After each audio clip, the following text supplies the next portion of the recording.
Thank you very much, Jakob. And hello, everyone. This is the Die Hard session, I'm afraid. So if you're still here, congratulations to you. I almost didn't make it myself, but...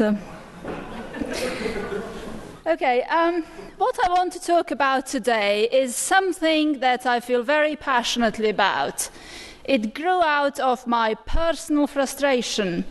Having done a PhD in LCA methodology, more years than I care to remember ago, I then realized that we were getting ourselves in a vicious circle where we, and I'm afraid to say mainly academics, keep advocating we need to work the methodology better, we need to make this more complex, and we need to integrate this and that and so on. Where I'm coming from today and have been for the past few years is how can we make LCA a practical tool that helps people make practical decisions on an everyday basis. So that's the context of my talk today. So forgive me if you don't agree with my approach, but you'll have to put up with that in the next 20 minutes, I'm afraid. So I'll do a very quick introduction, and then I'll frame everything around the experiences that we obtained through a project which is known as the CCalc project. And within that context, I'll talk about carbon footprinting, obviously, and focus on what we found, what matters where and when, and how we might go from complexity to simplicity. And then hopefully we'll have some interesting discussion on the panel. Very briefly, what is the CCalc project? It stands for Carbon Calculations over the Life Cycle of Industrial Activities. It was a 3-year project funded by the UK Research Councils and the Carbon Trust. And its main aim was to develop life cycle assessment methodologies for carbon footprinting of different industrial sectors. And we concentrated on 4: chemicals and related products, food and drink, biofeedstocks, and biofuels. And then that to translate those methodologies into practical and practicable tools, mainly for industry. If you're interested, we are launching this tool on the 18th of May at the Royal Society of Chemistry in London. And just to mention, the tool is free of charge, so this isn't a sales pitch, by the way. So let me start from asking the question, how can we understand and manage complexity better? Because let's face it, the complexity is there. We can't deny it. So I'll go just through a couple of points, one related to the methodological issues, and I'll illustrate what I mean by some examples that we developed or drew from available literature. So the methodological issues and the data issues. And on the methodology, I want particularly to talk about the goal of the study and system boundaries and what you get when you do different things. So let me start with what matters when, with respect to the goal of the carbon footprinting or an LCA study. Obviously, we've talked a lot about different applications over the 2 days. We've talked about performance tracking, hotspot management, but also a lot about product differentiation. And obviously, the different goals of the study, in relation to these 3 at least here, will take you towards or on a different methodological path as to how you go about estimating the carbon footprint.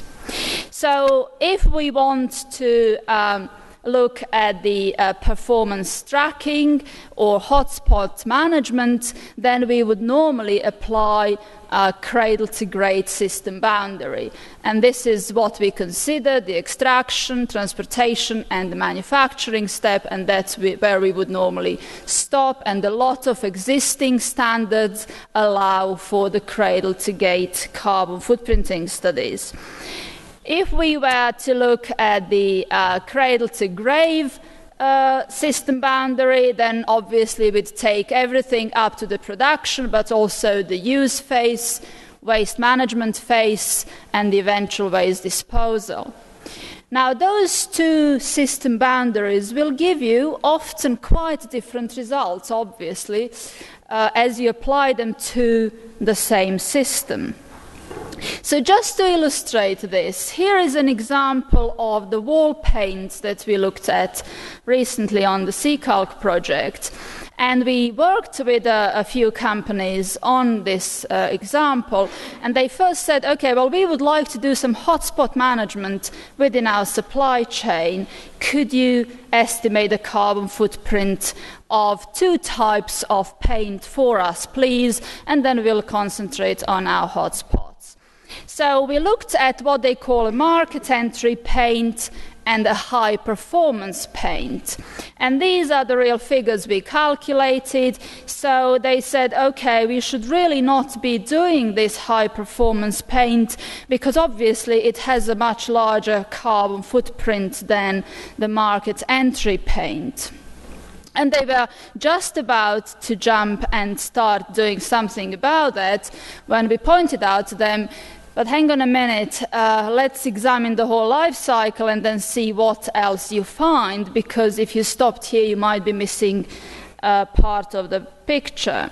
So we then took the whole life cycle into account and looked at the use phase, and then, surprise, surprise, you get very different results. This time, the high-performance paint has a much lower carbon footprint, and it puts a very different slant onto the conclusions of the study.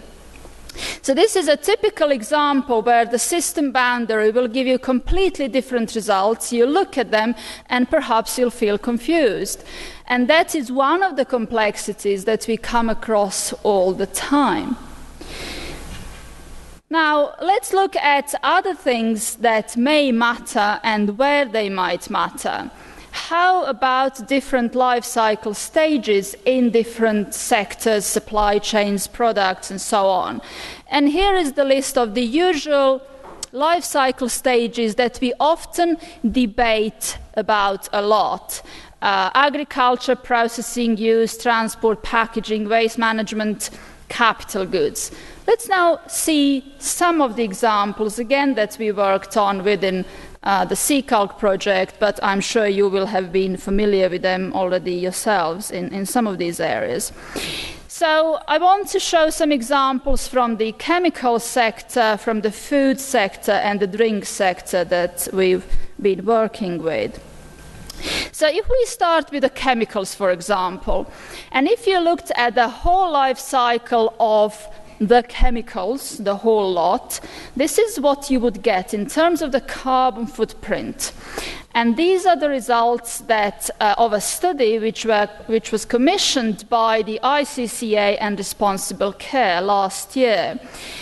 Basically, what you find is that the major hotspot in the chemicals life cycle is in the production. Extraction, use, and disposal would add maybe 35%, but the production adds about 65% of the carbon footprint. If you look just at the chemicals and the whole lot. So this is very, very generic, very top level sectoral approach to see where they might be targeting for maximum improvements. Now, what we also did within the chemical sector is to look at the UK chemical sector and the products that are being manufactured in the UK. And then we first looked at the individual carbon footprints of those mainly commodity chemicals produced in the UK. And you see just a selection of those shown here, the carbon footprint per ton of chemical in kilograms of CO2 equivalent.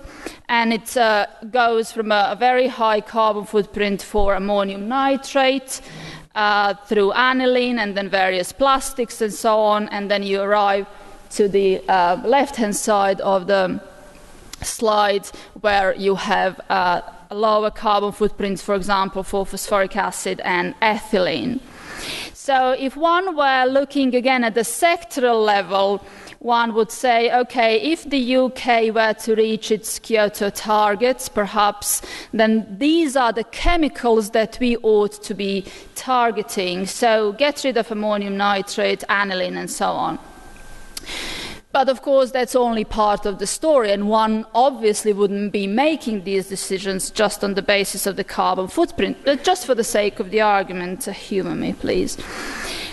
Now, if we then ask the question, well, what is the total amount of these chemicals produced in the UK? How does the picture look like then? Who is contributing most from this sector?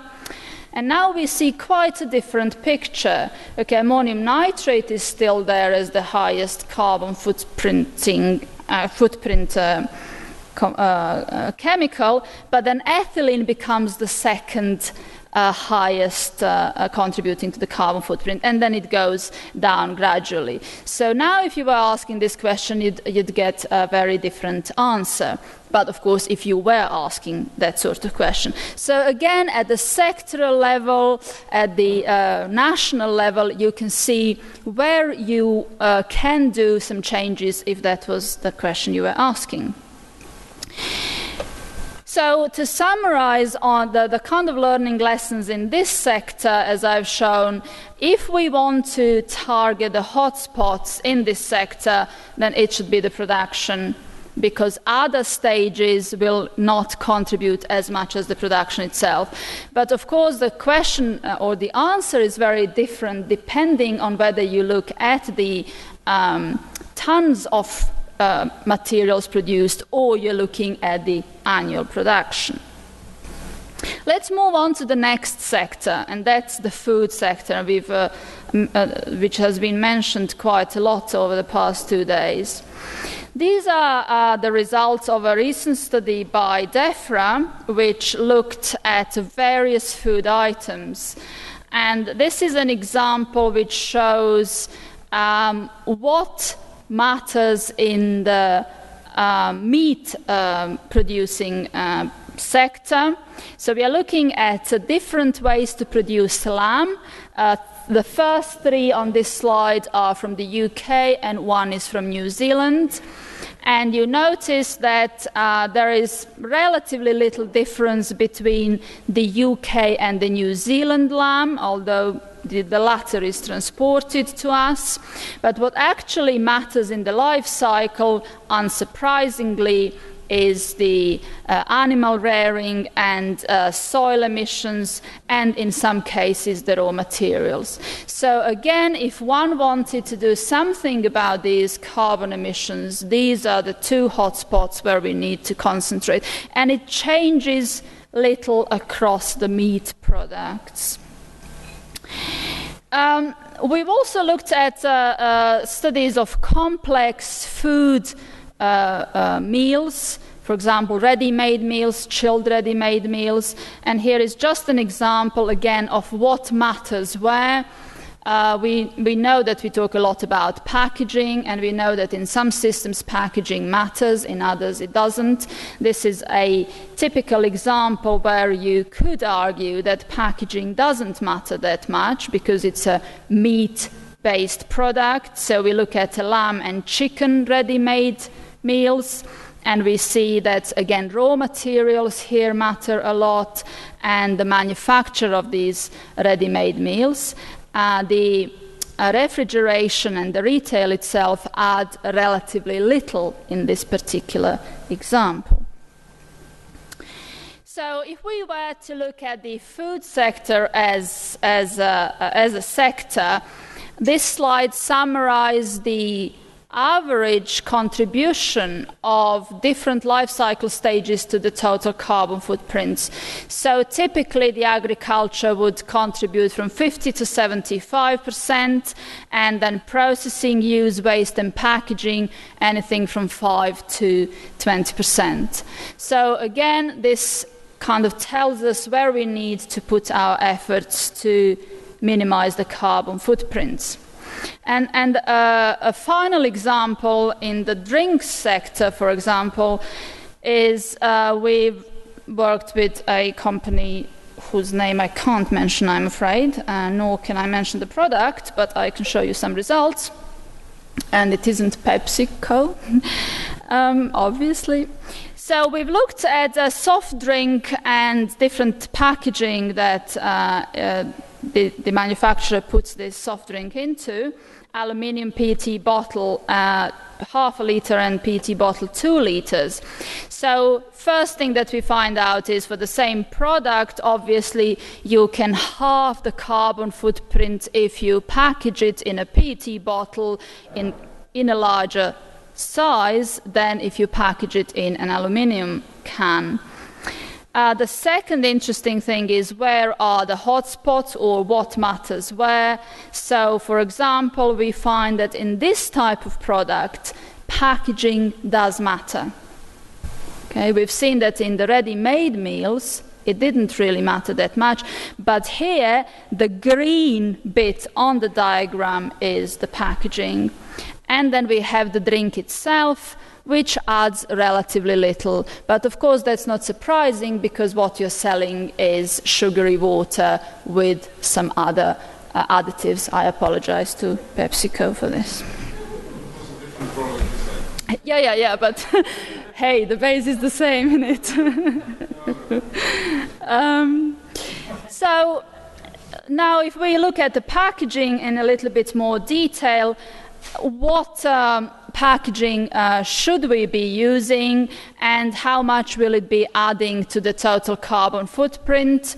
Well, most studies show that the carton packaging has a much lower carbon footprint than glass, for example. I hope there are nobody from the glass industry here at the moment, because they can be very heavy when they hit your head. So if we were to package, say, soft drink into a glass bottle, we would more than double its carbon footprint, and that's similar for juice and other drinks. So again, this is a type of information, quite broad brush type of information, which can help us understand where greatest savings could be achieved if, for example, packaging mattered. So if we try to summarize the carbon footprints for the drinks products on what matters where and when, the drink itself will typically contribute about 20 to 50% to the carbon footprint. Packaging can contribute between 10 and 80%, depending on the type of packaging and the type of drink, and the transport typically between 3 and 20%. Now, one other item that I had on my list of what might matter and where, we also talk a lot about capital goods and whether we should include it or not include it in our studies. Most LCA databases now include capital goods, notably the EcoInvent database. The PAS 2050 standard, for example, does not include it currently. So these are the results of a study by Frischknecht et al., which summarize where the capital goods matter and where they should be ignored. So, for example, 1 means minor, 2 substantial, and 3 major. We might as well forget the capital goods in the agricultural products, fossil energy, metals, etc. But There was somebody from the glass industry. But in the hydro, wind and solar energy, as well as in wastewater treatment, the capital goods matter. So again, this is trying to use aggregate results from lots of studies to inform individual studies for the future and helping to simplify the estimations. I also want to show you an example which draws on the difference between using, say, an ISO 14040 methodology and the PAS 2050 methodology. What we have found from recent studies is that where we try to do both ISO and PAS 2050, is that what actually mattered wasn't the intricacies of the methodology, but it was the data.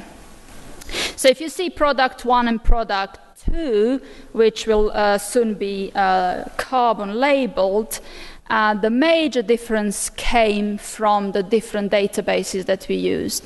But the methodological differences between the ISO and PAS 2050 contributed very little. And of course, what also contributed was the assumptions that the carbon labeling company wanted us to use with respect to the end of life of these products.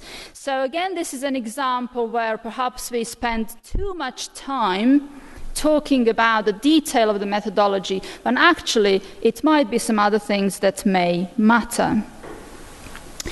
So, trying to bring this together, how could we go from complexity to simplicity? How could we simplify, or dare I coin a new term, complifying? By which I mean, is there a case for using the 80-20 rule? And I very much agreed with the previous speaker who also mentioned the same approach, whereby we would have simplified and yet robust methodology, whereby we would have standardized and reliable databases, we would have simple tools that you wouldn't need a PhD in LCA to work out how they should be run, but we would still get reliable results. So to me, that is the ultimate question, and I'd be very happy to be challenged on that. And I just want to finish off by suggesting where perhaps we could be complifying. This might be relevant for performance tracking, hotspot management, and supply chain management, but not, I would argue, for market differentiation and marketing claims. And I just want to leave you with a few screen grabs from the CCalc tool, which I mentioned would be released very soon, and it will be in the public domain. The main driving force behind developing this tool was to make it simple to use, to have reliable databases within that, within the tool, and to enable hotspot management, performance tracking, and that sort of thing. So I would like to leave you with the following questions, which perhaps you may be interested in exploring in the panel session. When can we simplify? What can we simplify? How far can we go with that? Do various standards help towards simplification or otherwise? What tools and instruments do we need for simplifying? Or alternatively, should we simply accept that life is complex and complicated and just leave it at that? Thank you.